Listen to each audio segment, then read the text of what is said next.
Hey guys, for today's video, I'm going to share a couple of bad shopping habits that I've quit. And ever since I quit them, I feel like that's when I really started understanding my style, developing my personal style, and filling my closet with things that I genuinely love and wear over and over and over again. Just getting the most out of my wardrobe. So yeah, if you're interested, just keep watching.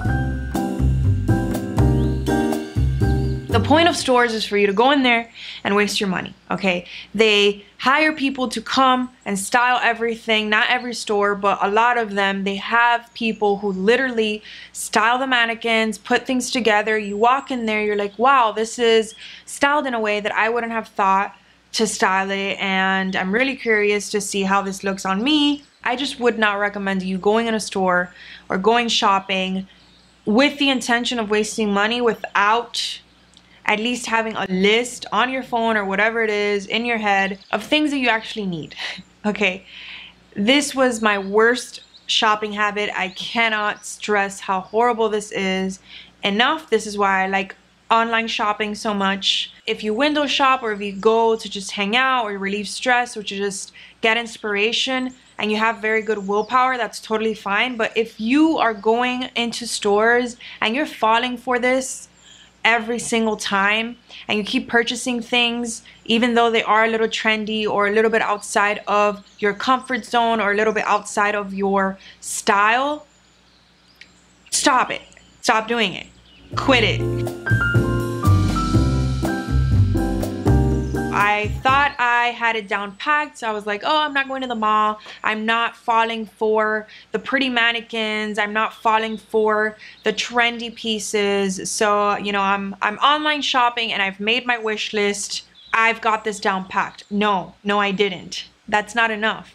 I really had to sleep on things and I had to make sure that that was the right purchase for me, and I had to go and compare it with everything. I had to go and see pictures of it on Instagram. Sometimes I go to the brand page and I go to like the tags, everybody that has tagged that brand or whatever, and I try to see different pictures of actual people wearing whatever it is. I would recommend still putting things in your wish list and sleeping on them.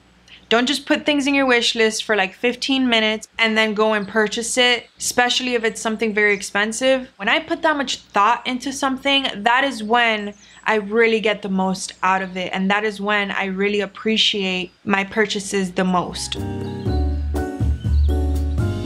Another bad shopping habit that I used to have was not waiting long enough to see if a trend sticks or if it's something that I still love in a couple of months. I can't tell you how often I used to purchase things because they were super trendy. I would see them everywhere. All the bloggers had them and I really liked it, and I didn't give it enough thought. I didn't see if that trend really stuck. You know, I didn't wait a couple of months. I didn't wait for that season the following year. So if you're at a point where you have a closet full of basics and you really want to start experimenting and you want to throw trends in there, that's totally fine. But my advice would be to, especially if you're going to spend a lot of money on something, wait and see if when that season comes around next year, if it's still a thing, and then go and either invest or purchase it or whatever it is. And obviously, if you're somebody that loves to dress really trendy and you don't like to spend a lot of money on your clothes,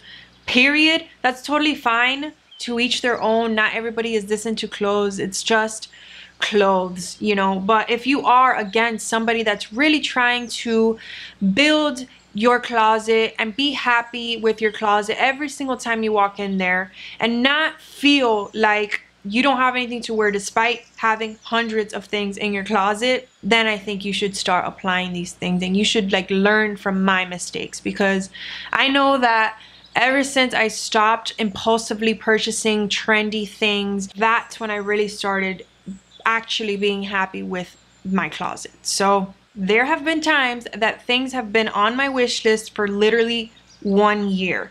For example, I started really loving menswear, like baggier trousers and oversized blazers in, I think, like spring of 2018. That's when I was pinning them all over the place. I was saving them on Instagram. I was really drawn to that vibe, but I didn't go and purchase an oversized blazer the moment that I loved, you know, how that looked.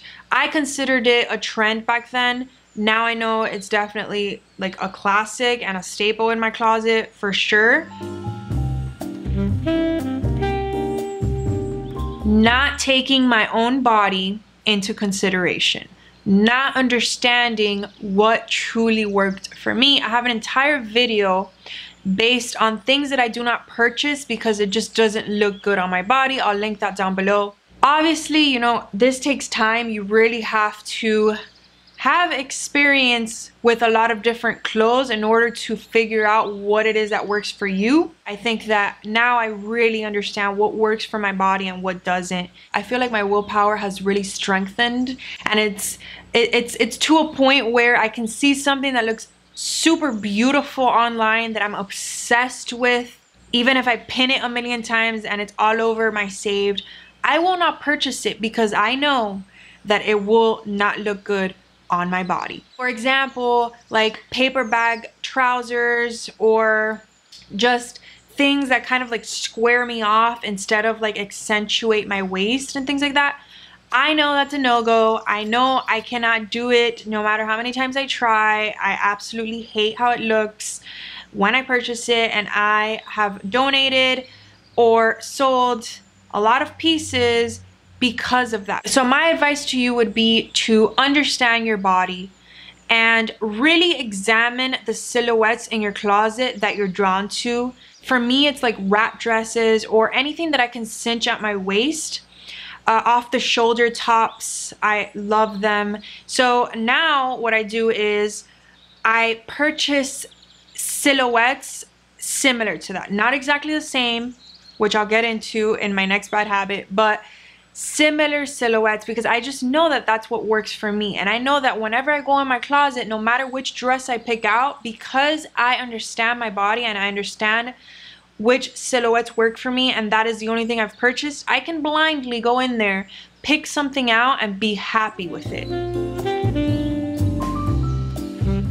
The majority of people that I talk to can relate to this, where you're obsessed with t-shirts, like black t-shirts or like pocket tees or like crew neck tees or whatever it is, and you go and purchase 35 different black t-shirts.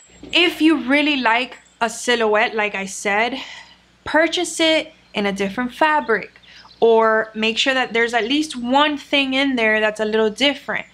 If you really like it to a point where you just want the same exact thing, that's totally fine. Purchase it in a completely different color. If you like it in white, also purchase it in black. I do it all the time with my t-shirts. That's totally fine. I would never be against that. But if you already own 3 white t-shirts, don't go and purchase another exactly similar white t-shirt unless you have like armpit stains, unless you really need to replace them. Like save that money and purchase something else. Obviously, to each their own.